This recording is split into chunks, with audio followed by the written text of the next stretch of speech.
Assalamualaikum warahmatullahi taala wabarakatuh. Bismillahirrahmanirrahim. Alhamdulillahi rabbil alamin.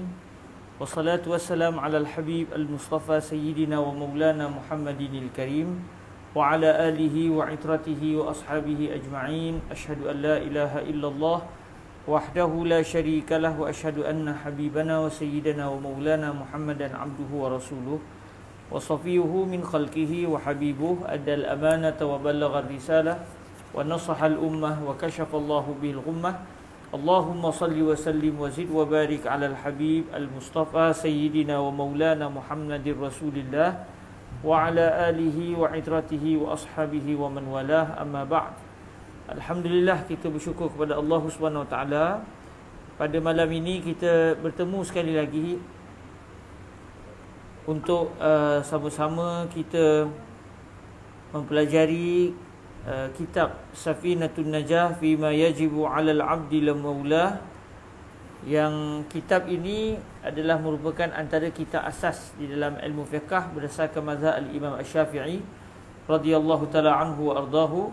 Dan insya-Allah kita akan sama-sama mempelajari kitab ini biiznillah subhanahu wa taala.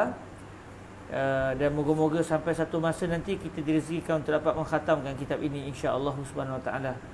Saya bercadang-cadangnya kalau dah khatam kitab ni, kalau kita masih akan meneruskan majlis pembacaan fiqh, kita akan pergi kepada kitab yang agak tinggi sedikit, iaitu Al-Muqaddimah Al-Hadramiyah. Perbahasannya lebih dalam, dan mungkin selepas tu kita naik kitab yang lagi-lagi tinggilah insya-Allah subhanahu wa taala. Jadi dalam perbahasan yang lepas kita sudah sampai kepada di muka surat yang ke-25, iaitu syarat yang kelima. Kita sudah sampai kepada syarat yang kelima. Cuma semalam ada soalan yang ditanya, iaitu berkenaan dengan masalah seorang suami yang kebetulannya isterinya gila. Lalu bagaimana status isterinya tersebut apabila isterinya selesai daripada datang haid dan suami mahu bersama? Jadi macam mana caranya? Kerana syarat sah bagi wudu, syarat sah bagi mandi wajib, dan pelbagai lagi syarat-syarat sah yang lain adalah seseorang itu adalah mumayyiz, iaitu dia mampu untuk membezakan mana betul, mana tak betul. Macam mana cara nak makan, cara nak minum, cara nak buang air sendiri, dia tahu untuk menguruskan diri dia, maka dia sudah dianggap sebagai mumayyiz. Sedangkan orang gila pula dia tidak memiliki perkara tersebut. Jadi alhamdulillah saya sempat merujuk sebentar berkenaan dengan perbahasan ini. Jadi antara yang disebutnya sebagai contoh, tuan-tuan yang dirahmati Allah Subhanahu wa taala, Imam An-Nawawi sebagai contoh ada menyatakan perkara ini. Saya bacakan teksnya. Qala An-Nawawi radhiyallahu taala anhu ardahu nafa'ana Allah bi 'ulumihi wa 'ulumi masyaikhihi wa talamizatihi wa qurra'i musannafatihi wa syurahiha Allahumma amin. Wa amma al-majnuna idza qata'a haiduha fala yahillu li zawjiha watu'uha hatta yaghsilaha. فإذا غسلها حل الوطء لتعذر النية في حقها، وإذا غسلها الزوج هل يشترط لحل الوطء أن ينوي بغسله استباحة الوطء؟ فيه وجهان حكاهما الرويان، وقطع المتولي باشتراط النية، وقطع الماوردي بعدم الاشتراط. Jadi dalam perbahasan ini kata Al-Imam An-Nawawi radhiyallahu anhu, yang bermaksud apabila seorang isteri itu adalah orang gila, apabila haidnya sudah berhenti, maka dia tidak akan halal untuk suaminya bersama dengannya, melainkan setelah si suami memandikan si isteri tadi. Maksudnya dia kena mandi wajib lah, isteri kena mandi wajib, melainkan si suami memandikan si isteri tadi, ataupun dia mandi sendiri lah. Kalau dia boleh mandi sendiri, kita suruh dia mandi. Kalau tidak, maka si suami kena mandikan dia. Apabila si suami telah memandikan dia, maka bolehlah ketika itu untuk si suami bersama dengan isteri yang gila tadi. Sebab apa? Kerana niat itu tidak mampu untuk wujud pada hak wanita tersebut. Kerana wanita itu dia gila. Bila dia gila, dia berniat sekalipun tak sah. Jadi kerana dia tidak boleh berniat, maka apabila selesai saja mandi, maka sahlah mandi tersebut, ya. Cuma dinyatakan di sini, apabila si suami memandikan si isteri tersebut, adakah disyaratkan untuk si suami halal bersama dengan wanita tadi? Adakah dia disyaratkan untuk berniat? Si suami itu yang berniat, berniat untuk dia mandikan isteri tadi dengan niat supaya dia halal bagi si suami untuk bersama dengan si isteri. Maka di sana ada dua pandangan di kalangan ashab kita, di kalangan para ulama Asy-Syafi'iyah. Menurut Al-Imam Ar-Ruyani, si suami wajib berniat. Manakala menurut Al-Imam Al-Mawardi pula, tidak diwajibkan si suami itu untuk berniat. Maksudnya kalau ikut Al-Imam Al-Mawardi, salah seorang ulama dalam mazhab kita, apabila si suami mandikan saja si isteri, maka selesailah, bolehlah dia bersama selepas itu. Tapi kalau ikut menurut Al-Imam Al-Mutawalli, menurut Al-Imam Al-Mutawalli, kalau si suami tidak berniat, dia mandikan saja tapi dia tak niatkan bahawa mandi itu tujuannya untuk apa, maka ketika itu tidak halal lah si suami itu untuk bersama dengan si isteri yang gila tersebut. Itu soalan yang ditanya semalam, dan alhamdulillah ada dinyatakan oleh Al-Imam An-Nawawi radhiyallahu taala anhu wardahu. Tapi secara amanahnya dalam hidup saya ni kali pertama orang tanya soalan ni. Ada niat ke buat tu? Maknanya dalam hidup saya tu tidak pernah lagi orang tanya soalan ni. Tapi bagus, maknanya nak katanya apa yang kita fikir, rupa-rupanya para ulama kita yang terdahulu sudah pun memikirkan perbahasan ini. Dan mungkin juga pernah berlaku pada zaman mereka, orang berkahwin dengan wanita yang ada masalah mental, dan timbul soalan ini dalam majlis ilmu, macam mana nak diselesaikan isu mandi wajib tersebut. Baik, alhamdulillah, kita pergi kepada syarat yang seterusnya, iaitu syarat yang keenam bagi syarat sah mandi, syarat sah berwuduk. Kita baca balik matanya yang telah kita huraikan sebahagiannya semalam, dan hari ini kita akan sambung. Faslun syurutul wudu'i 'asharatun, al-islamu wa tamyiz wan naqa'u 'anil haid wan nifas wa 'amma yamna'u wusul al-ma'i ila al-basharah wa an la yakuna 'ala al-'udwi ma yughayyiru al-ma'a wal 'ilmu bi fardiyatihi. Ini kita akan mula pada malam ni, wal 'ilmu bi fardiyatihi wa alla ya'taqida fardan min furudihi sunnatan wal ma'u tahuru wa dukhulul waqti wal muwalatu lidaimil hadas. Baik, kita pergi kepada syarat yang keenam, iaitu di muka surat yang ke-25 kalau ikut nuskhah cetakan Ruak Jawi ini, di muka surat yang ke-25. Keenam, orang yang berwuduk memiliki pengetahuan. Maksudnya dia mengetahui terhadap apa? Mengetahui terhadap kefarduan wuduk. Maksudnya dia ketika selesai, katakan dia berhadas kecil, kemudian dia nak solat, dia pun berwuduk. Disyaratkan bahawa orang yang nak berwuduk tersebut, dia kena mengetahui bahawa wuduk tersebut adalah fardu. Sebab tu di nota kaki itu saya tulis, maka sekiranya seseorang yang telah berhadas kecil mengambil wuduk dengan anggapan bahawa wuduk tersebut adalah sunat, atau dia tidak pasti adakah wuduknya wajib atau sunat, wuduk tersebut tidak sah. Di dalam kitab Nailur Raja disebut bahawa wuduk tersebut tidak sah. Di muka surat yang ke-26, nota kaki di muka surat 26 tu. Maknanya seseorang yang dia berwuduk dengan tujuan nak solat, dia kena tahu bahawa wajib dia berwuduk. Kalau dia berwuduk, kalau dia solat tanpa wuduk, solatnya tidak sah. Maka dia mengetahui bahawa wajib dia berwuduk sebelum dia mendirikan solat. Jadi kalau kita tengok, semua kita berwuduk dan kita mengetahui bahawa mana boleh sembahyang kalau tak ada wuduk. Jadi syarat ini juga telah dipenuhi oleh kita sepanjang hidup kita, sepanjang kita berwuduk selama ini. Walhamdulillahi Rabbil Alamin. Kemudian syarat yang ketujuh, yang ini mungkin tak pernah terfikir kita. Yang ketujuh, orang yang berwuduk tidak beriktikad bahawa salah satu fardu daripada fardu-fardu wuduk adalah sunat. Fardu di sini maknanya rukun. Maknanya orang yang berwuduk, ketika dia berwuduk, dia tidak boleh beriktikad, dia tidak boleh meyakini bahawa ada satu fardu, ada satu rukun daripada rukun-rukun wuduk, dia rasa ni sunat. Contoh macam basuh muka. Dia tidak boleh beranggapan bahawa membasuh muka ketika berwuduk hanyalah sunat. atau membasuh tangan ketika berwuduk hanyalah sunat, ataupun tertib sebagai sunatnya, tak wajib pun. Kalau dia beriktikad, dia meyakini bahawa salah satu fardu wuduk, iaitu rukun-rukun wuduk adalah sunat, maka wuduknya tidak sah, kerana dia sudah beranggapan bahawa satu kefarduan bukan fardu. Dia beranggapan ada perbuatan fardu, ada rukun yang pada hakikatnya bukan rukun. Maka ini membawa kepada tidak sahnya wuduk tersebut. Walaupun dia dah sempurna dah wuduk dia. Dia dah selesai dah wuduk, elok basuh muka, tangan, kepala, kaki. Betul orang kata, bagus kamu elok basuh wuduk tadi. Dia kata memanglah, cuma walaupun basuh muka tak wajib. Dia kata begitu. Walaupun basuh muka tak wajib, tapi saya basuh dengan sempurna. Dia khabar begitu, kita kata pergilah ambil wuduk sekali lagi. Sebab tidak berlaku wuduk pada hakikatnya, kerana orang yang berwuduk itu meyakini pula ada satu benda yang merupakan rukun, benda yang wajib dalam wuduk, tiba-tiba dia merasakan itu tidak wajib. Lepas tu di nota kaki tu saya datangkan sedikit huraian.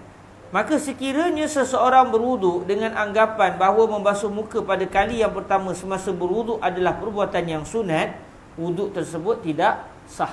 Adapun kalau basuhan muka kali kedua, itu memang bukan wajib dah, itu dah jadi perbuatan yang disunatkan. Sama juga membasuh tangan kali kedua setelah selesai basuhan kali pertama, maknanya yang tu memang sunat, dia tak wajib. Itu adalah sunat. Jadi syarat yang ketujuh ini, maknanya dia beriktikad bahawa fardu wuduk adalah sunat. Kalau berlaku perkara ini, maka tidak sahlah wuduknya tersebut. Okey, tapi rasanya kita semua tahu kan, dalam wuduk memang wajib basuh muka, basuh tangan, sapu kepala, basuh kaki. Jadi yang tu tidak masalah. Atau kalau kita beriktikad bahawa ada perbuatan sunat itu wajib, katakan ada orang dia terlupa, dia ingat kumur-kumur tu wajib, lalu dia ketika berwuduk dia pun berkumur-kumur dengan anggapan berkumur-kumur adalah wajib, sedangkan sunat tidak wajib, maka ketika itu wuduknya masih sah. Yang tak bolehnya kalau dia beriktikad ada perbuatan wajib rupanya sunat, dia rasa sunat padahal benda tu adalah wajib. Tapi kalau benda yang sunat dia ingat wajib, tak ada masalah, cuma dia kena belajar lagi lah, dia tersilap. Benda tak wajib dia anggap sebagai wajib. Tapi kalau benda yang wajib dia anggap ia adalah sunat, maka ketika itu dia bermasalah dari sudut sahnya wuduk tersebut. Yang ke-8, air yang digunakan untuk berwuduk adalah air yang menyucikan, iaitu air mutlak. Air 4 jenis. Air yang suci lagi menyucikan, itu adalah air yang kita namakan sebagai air mutlak. Air mutlak, iaitu air yang suci lagi menyucikan, tidak ada perubahan pada air itu sendiri dari sudut sifatnya, sama ada bau atau rasa atau warna. Yang kedua, air yang suci dan juga menyucikan tetapi makruh digunakan. Yang ini dinamakan sebagai air musyammas. Air musyammas, air yang sudah panas disebabkan matahari. Cuma kalau kita lihat balik syarat-syarat bagi air musyammas, yang mana air musyammas ni air panas disebabkan matahari, air itu dia adalah kalau digunakan tidak haram, tetapi makruh digunakan. Cuma kalau kita tengok syaratnya, maknanya tak berlakulah air musyammas di Malaysia. Di Malaysia tak berlaku. Di Malaysia tak berlaku air musyammas. Hatta disebut di Kahirah pun tak berlaku. Walaupun Kahirah tu panas juga tu. Dia hanya berlaku di tempat-tempat yang memang panas. Tempat-tempat yang seperti di Afrika, seperti di Sudan, seperti di Makkah sendiri pun, di Hijaz. Kalau musim panasnya panas sungguh, itu baru ada kemungkinan berlaku air musyammas. Di Malaysia, kalau air kita tu panas dengan sebab matahari sekalipun, dia tidak menepati syarat bagi menjadikan suatu air itu air musyammas. Jadi mudah ceritanya, di Malaysia ni tak adalah istilah air itu air yang makruh digunakan kerana terkena terik matahari. Itu yang kedua, air yang suci, menyucikan tapi makruh. Kalau air mutlak tadi menyucikan dan suci, dia sendiri bukan najis dan boleh digunakan untuk tujuan bersuci, dan dalam masa sama tidak makruh digunakan. Yang ketiga pula adalah air yang suci tetapi tidak menyucikan. Ini sama ada contohnya air mustakmal. Air musta'mal ni apa dia? Air yang jatuh daripada anggota kita sewaktu berwuduk itu, iaitu pada basuhan wajib. Contoh masa kita basuh muka kali pertama, air yang jatuh daripada muka tu kalau kita tadah semula, boleh ke kita guna untuk basuh tangan pula? Tak boleh. Sebab dia sudah musta'mal. Musta'mal kalau ikut dalam bahasa Arab, telah digunakan. Air yang telah digunakan.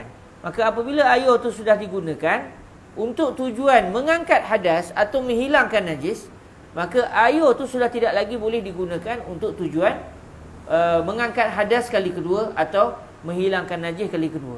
Tapi dia tu sendiri tidak najis. Dia bukan najis, air tu tidak najis. Maka kalau ada orang gamak ambil air tu betul buat kopi, ikut dia. Tapi janganlah ajak saya, kan? Jangan pula Mak Rezeki ngajak apa? Air kopi power lah macam. Boleh, tak ada masalah. Tapi tidaklah maknanya benda itu menjadi kebiasaan kita. Dia suci, dia tidak najis, tetapi tidak menajiskan. Dia suci tetapi tidak menyucikan. Biasa kita sebut air mutlak. Air musta'mal. Sama juga air yang asalnya mutlak tetapi sudah berubah salah satu sifatnya kerana bercampur dengan benda yang meresap dalam air. Contoh kita ambil air bubuh kopi, air bubuh teh, air kita bubuh apa lagi, apa saja, daun sup, apa perencah sup ke apa namanya, sehingga air itu sudah berubah salah satu sifatnya. Dalam masa yang sama sebut kopi, sebut sup, sebut kunyit, semua ni benda yang suci. Dia bukan najis. Maka ketika itu apabila air sudah berubah salah satu sifatnya, sama ada bau atau rasa atau warna, maka air itu sudah tidak lagi boleh digunakan untuk mengangkat hadas atau menghilangkan najis. Tapi kalau kena ke badan, najis ke? Tidak. Minum kopi apa masalahnya? Silakan.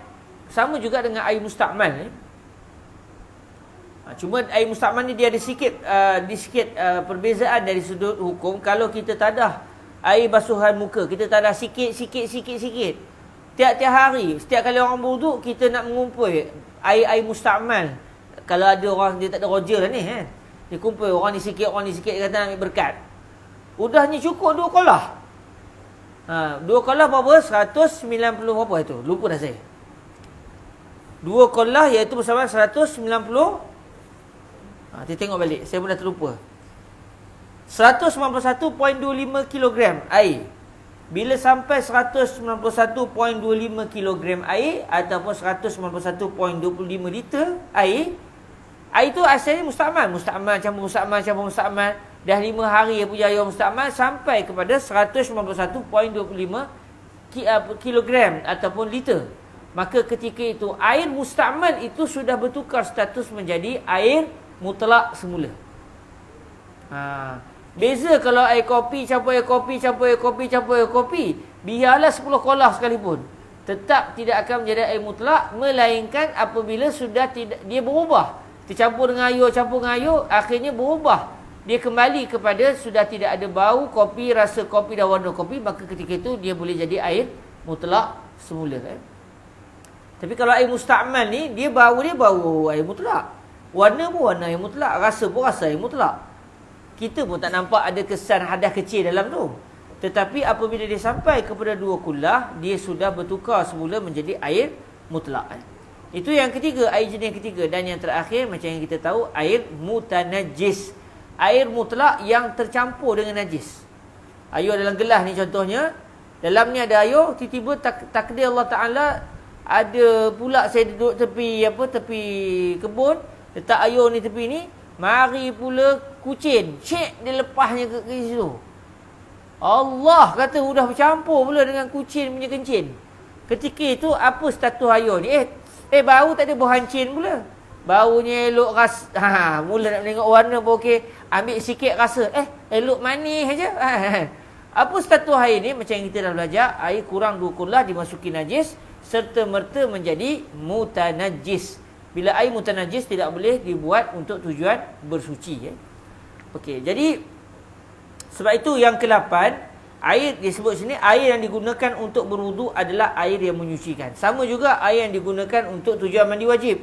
Sama juga air yang digunakan untuk tujuan beristinja. Mesti air itu adalah air mutlak. Bila sebut air mutlak, iaitu air yang tidak berubah baunya atau rasanya atau warnanya, dan tidak pula dimasuki oleh mana-mana najis kalau dia kurang daripada 2 kullah. Air kencing macam mana pula? Air kencing dia bukan air, dia najis. Dia ada beza mutanajis dengan najis. Mutanajis air mutlak yang termasuk di dalamnya najis, air yang sudah bercampur dengan najis. Air kencing dia bukan lagi air, walaupun nampak dia tu macam mengalir dan kita bersebut air. Orang Arab tak sebut pun maul baul, tak ada. Orang kata baul tu kencing. Cuma kita gambar orang Melayu air kencing, air kencing. Tapi dia pada hakikatnya bukan air, dia hanya cecair yang namanya kencing. Dia namanya kencing. Jadi dia itu sendiri, kalau kita kumpul dia cukup 2 kolah sekalipun, tak mahulah menjadinya. Mana mahunya tuan-tuan nak berwuduk dengan air tu, sebab dia bukan air pada hakikatnya. Okey, selesai kita 8 syarat. 8 syarat ini kena kepada semua orang yang ingin berwuduk. Kemudian datanglah syarat yang ke-9 dan juga ke-10. Syarat ini khusus kepada orang yang ditimpa penyakit air kencing tak lawas. Kencing dia tak lawas. Air kencing dia tak lawas, maksud dia apa? Sentiasa air kencing itu menitik. Sentiasa. Sebab ada juga orang yang dia kena penyakit kencing tak lawas ni, tapi bukan dalam keadaan setiap masa. Dulu saya ingat masa saya sekolah menengah dulu, saya pun pernah terkena penyakit ni, entah kenapa. Lepas tu orang tua kata tak apa, lepas kahwin nanti selesai. Memang lepas kahwin dah tak ada dah kencing tu, kencing tak tus tu. Gamaknya memang ubatnya kahwin je. Mungkinlah, banyak juga saya bergurau dengan kawan-kawan yang demo yang tak kahwin lagi. Saya kata dulu saya pun kena juga. Lepas kahwin, maknanya selesai. Lepas tu dia pun tak lama lepas tu dia kahwin. Dia kata betul lah Ustaz, selesai. Memang mungkin gamaknya betul lah kata orang tua-tua tu. Jadi masa saya sekolah menengah, saya ingat lagi, saya peribadi, kalau lepas setengah jam lepas kita qada hajat, lepas kurang dalam setengah jam ke 15 minit lepas qada hajat, dia mahu keluar lagi tu. Dia macam nitih-nitih lagi. Bukan was-was, memang kita pergi tengok rumah ada. Maknanya dia keluar juga. Tetapi lepas dah berlalu masa, ataupun kalau contoh selepas saya qada hajat, saya mandi terus, dia terus tak keluar. Tak gambar sejuk ke apa, dia tak nak keluar. Tak tahulah apa sebabnya. Tapi peribadi saya tu begitu. Lebih kurang setengah jam itu dia tak nak keluar dah. Jadi saya ni masa tu tidak dianggap orang yang terkena syarat 2 ni. Sebab 2 syarat yang ke-9 dan ke-10 ini merujuk kepada orang yang kencing dia tu berterusan keluar. Sentiasa keluar. Maksudnya sentiasa dia menitis. Walaupun bukanlah maknanya kalau kita pergi dengan dia sampai dia tak gas keluar, sudah basah kemanjangan tu je, dia keluar sikit. Dan kan 2-3 minit kan keluar setitis, kan keluar lagi. Macam tu dia sentiasa keluar. Menyebabkan dia nak cari satu waktu yang dia boleh sembahyang dalam keadaan air kencingnya tak keluar tu, dia tak jumpa waktu. Dia tak jumpa waktu. Bilalah nak boleh sembahyang, dapat 10 minit tak keluar kencing, tak apa dah. Tak jumpa, sentiasa akan keluar. Ini satu penyakit yang disebut dalam kitab-kitab fiqh. Moga Allah Taala memberikan kesihatan kepada kita dan menjauhkan kita daripada penyakit ini. Amin. Jadi bagi orang yang dia ini ada penyakit ini, kencing tak lawas ini, dan bukan sekadar kencing tak lawas lah, syarat yang ke-9 dan juga ke-10 ni juga kena kepada orang yang dia terkena satu lagi penyakit. Dia angin tak lawas pula, sentiasa keluar. Tengah ambil wuduk pun terkeluar, beruk keluar, dia terkentut tak habis-habis. Dan dia ni pula tak ada waktu tak terkeluar, ada je masa, sentiasa je keluar. Kalau ada, disebut salisul baul, salisul rih. Orang yang terkena penyakit kentut tak lawas, kentut tak tus, sentiasa keluar ni. Moga-moga kita juga selamat daripada penyakit ni, amin. Jadi bagi orang yang menghadapi keuzuran ini, sama juga orang perempuan yang terkena istihadah, yang dia dia terkena penyakit istihadah, darah istihadah, maka dia juga disyaratkan 2 syarat ini. Iaitu yang ke-9, syarat yang khusus bagi orang yang terkena penyakit tidak lawas ini, masuk waktu solat. Syarat ini tak kena kepada kita yang sihat, insya-Allah. Sebab tu contoh kalau macam sekarang kita nak tunggu waktu isyak, kemudian sambil-sambil kita tunggu kita terbatal wuduk. terus kita keluar, kita terus ambil wuduk. Dalam keadaan solat isyak belum lagi, azan mundak lagi. Kemudian kita ambil wuduk masuk waktu maghrib untuk sembahyang isyak. Sah ke tidak wuduk kita? Sah. Di sini disebut syarat yang ke-9 masuk waktu solat. Ini merujuk kepada orang yang terkena penyakit tu. Kenapa? Bila dia terkena penyakit tu, hakikatnya dia berwuduk bukan sebab mengangkat hadas. Bukan untuk menghilangkan hadas. Dia berwuduk hanya untuk mengizinkan dia melakukan solat je. Nak kiranya dia tengah semayang tu dia masih berhadas. Umpama dia tu tak berwuduk tengah semayang. Itu hakikatnya. Kerana dia ambil wuduk, contoh dia ambil wuduk. Tengah dia ambil wuduk, terkencing, keluar, nitih. Batal wuduk dia. Dia start berdawai balik contoh. Baru nak start keluar lagi. Bila nak habis wuduk Katakan okey tiba-tiba selesai wuduk. Dia angkat takbir, keluar pula. Batal pula wuduk. Bila dia nak semayang. Dan masa pula dia tu sentiasa keluar air kencing tu. Maka dengan sebab itulah orang yang begini, walaupun dia diuji Allah begini, dan insya-Allah kalau ada orang yang diuji Tuhan dengan ujian begini, dia bersabar biiznillah dia akan dapat apa namanya kebaikan di akhirat nanti biiznillah subhanahu wa taala. Orang yang terkena ujian ini, dia berwuduk bukan dengan tujuan untuk menghilangkan hadas kecil. Sebaliknya dia berwuduk hanya untuk mengizinkan dia melakukan solat. Dia melakukan solat. Sebab itu syarat yang ke-9 masuk waktu solat. Bila dah masuk waktu isyak, baru dia boleh ambil wuduk. Dan kalau nak kiranya, kalau penyakit dia tu berkaitan dengan najis yang berterusan keluar, contoh macam orang yang kencing tak lawas, ataupun wanita yang terkena istihadah, maka syarat sebelum dia berwuduk, dia kena beristinja terlebih dahulu. Dia kena beristinja, dia bersihkan diri dia dulu, dia bersihkan kemaluan dia daripada sebarang najis, kemudian diikat elok-elok, dia ambil plastik ke, dia pakai pampers ke, ikutlah. Kemudian selesai semua tu, barulah dia berwuduk. Dia kena beristinja terlebih dahulu sebelum dia berwuduk. Walaupun selepas dia beristinja sementara nak wuduk keluar lagi najisnya, itu nak buat macam mana? Sekurang-kurangnya dia sudah menghilangkan dahulu najisnya pada peringkat awal. Selesai dia menghilangkan najisnya, barulah dia boleh berwuduk. Walaupun masa wuduk tu keluar air kencing sekalipun, tak ada masalah. Selesai dia berwuduk, datanglah syarat yang ke-10. Bila dia boleh berwuduk? Dia boleh berwuduk bila masuk waktu.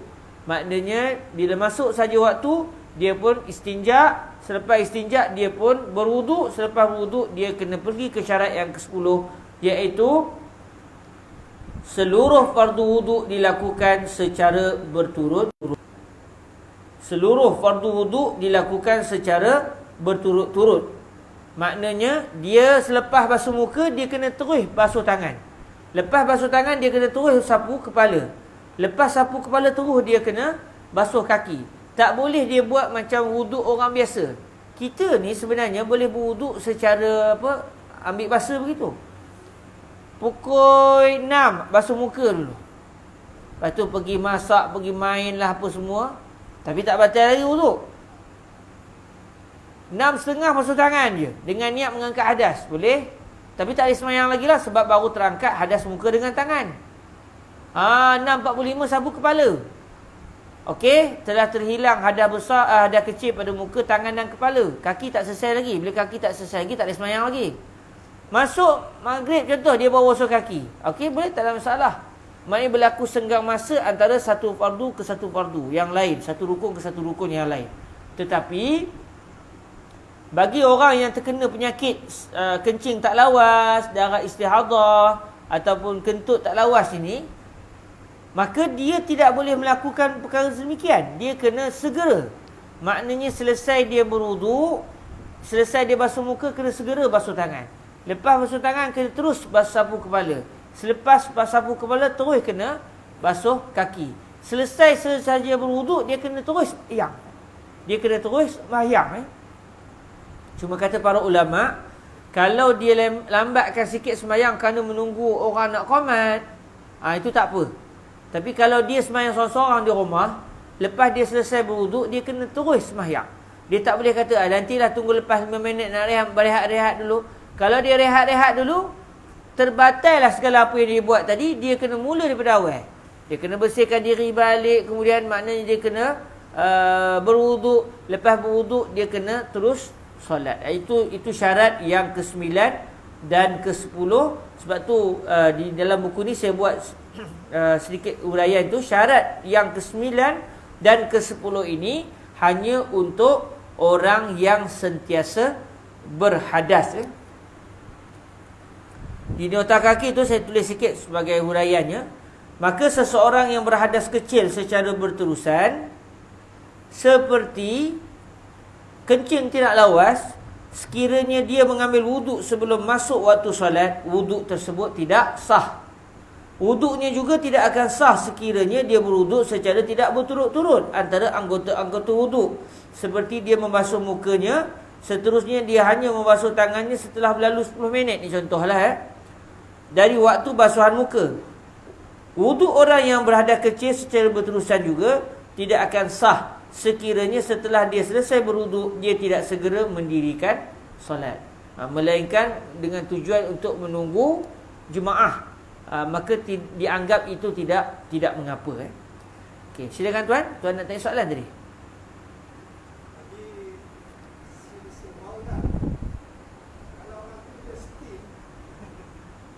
Jangan nak soalannya.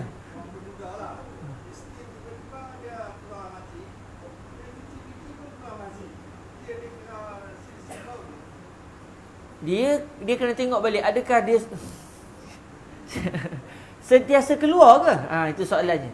Kalau memang dah tak ada waktu langsung, keluar manjang tak apa benda ni kita tak tahu. Kalau sentiasa berlaku begitu, maknanya dia juga dianggap sebagai orang yang ada keuzuran. Maknanya dia kena buat macam orang yang terkena ni. Tapi secara biasanya tak akan berlaku itu. Secara biasanya kalau tak kena penyakit tak berlaku begitu. Maknanya dia ada cara, iaitu dia memastikan dia tidak terangsang. Maafkan saya, dia tidak terangsang, lalu dia tidaklah terkeluar benda tu, maka dia boleh mendirikan solat seperti biasa. Yang berterusan ni, maknanya kalau dia sengaja buat perangai, tak ada hair, tak ada roja tak? Haramlah hukumnya. Kalau dia tak menikah lagi, haram hukumnya. Dia buat benda yang tak sepatutnya sampai asyik terkeluar manjang, terkeluar air mazi itu. Kalau berlaku seperti itu, dia yang berdosa. Sebab dia sebenarnya boleh memilih keadaan untuk dia tidak didatangi oleh air mazi. Air mazi bukan macam air kencing. Air kencing bukan boleh tahan.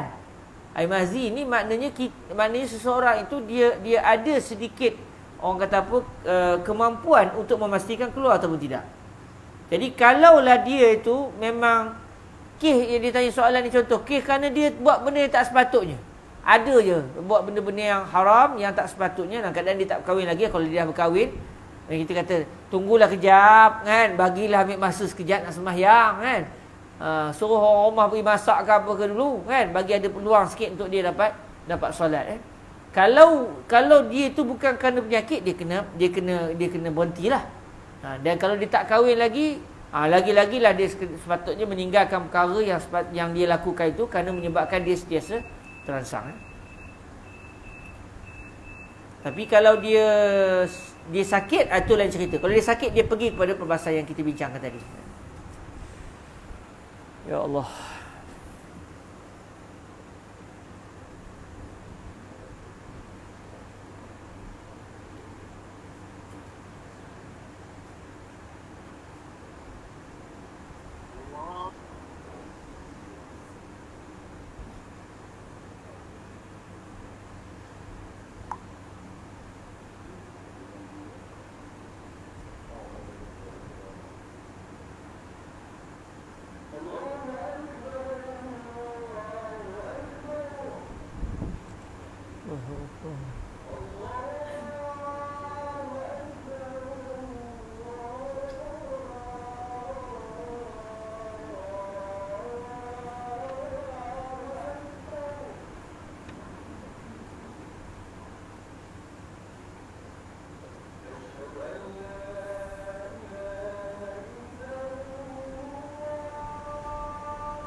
sayyidina Muhammad.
Allahu akbar, Allahu akbar.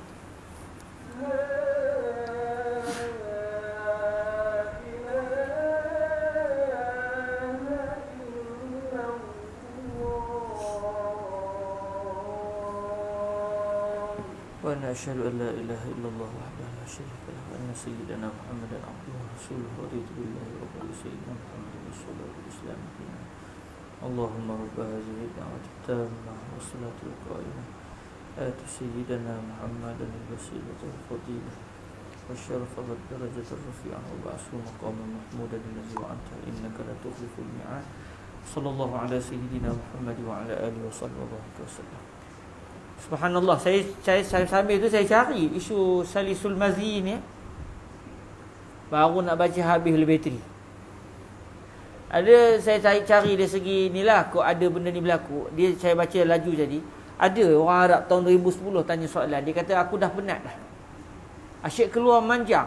Orang lain keluar ada waktunya, dia ni mazi keluar tak habis-habis, berstiasa keluar.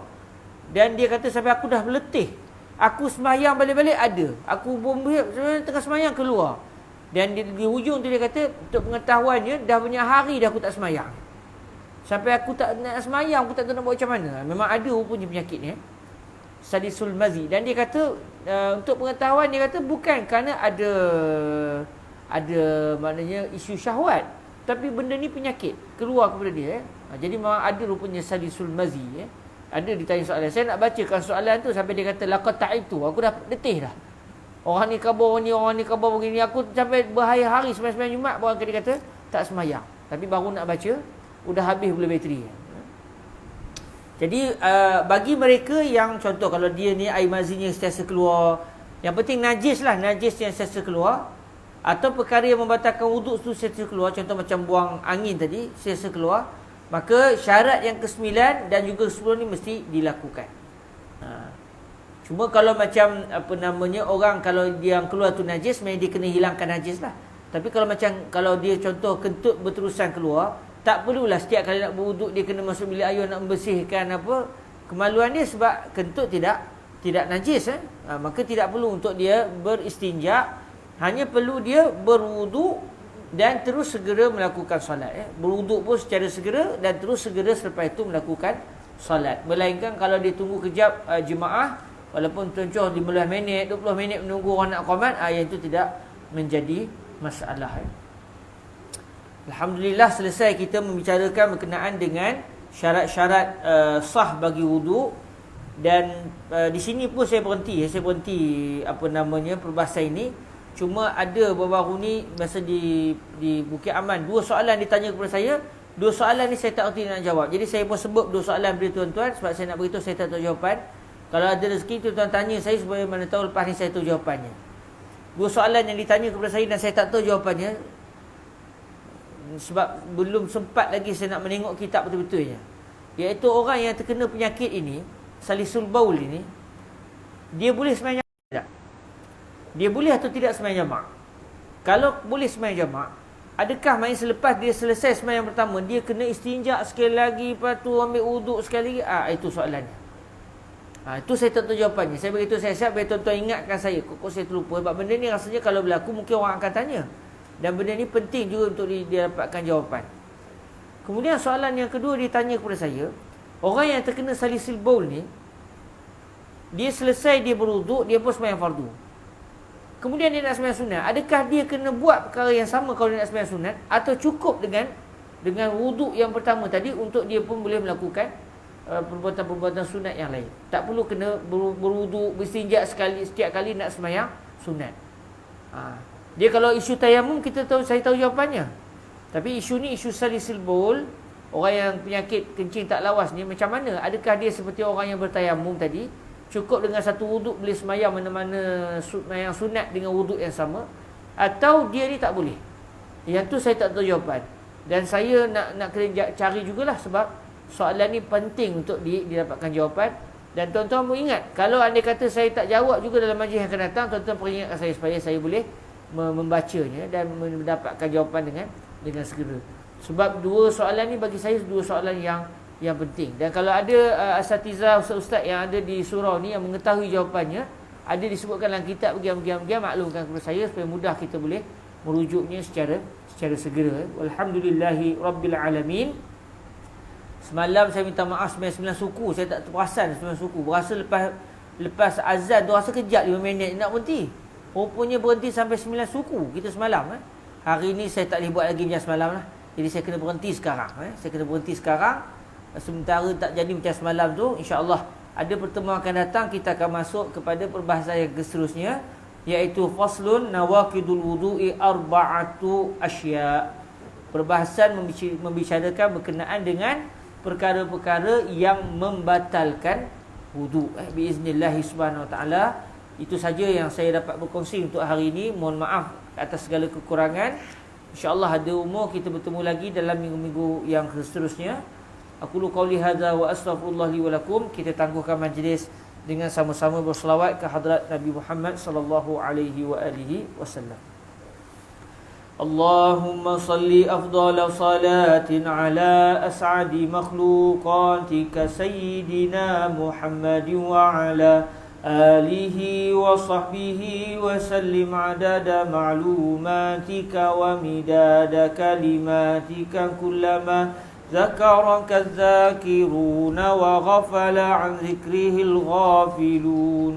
اللهم صل أفضل صلاة على أسعد مخلوقاتك سيدنا محمد وعلى آله وصحبه وسلم عدد معلوماتك ومداد كلماتك كلما ذكرك الذاكرون وغفل عن ذكره الغافلون.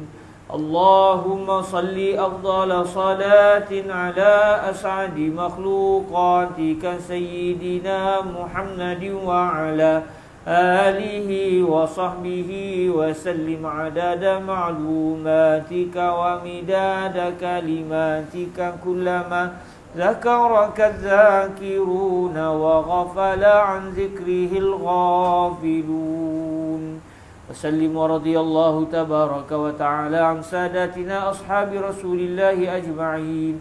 وحسبنا الله ونعم الوكيل ولا حول ولا قوة إلا بالله العلي العظيم. سبحانك اللهم وبحمدك أشهد أن لا إله إلا أنت أستغفرك وأتوب إليك. بسم الله الرحمن الرحيم. والعصر إن الإنسان لفي خسر إلا الذين آمنوا وعملوا الصالحات وتواصوا بالحق وتواصوا بالصبر. جزاكم الله خير الجزاء. أقول قولي هذا وأستغفر الله لي ولكم. السلام عليكم ورحمة الله وبركاته.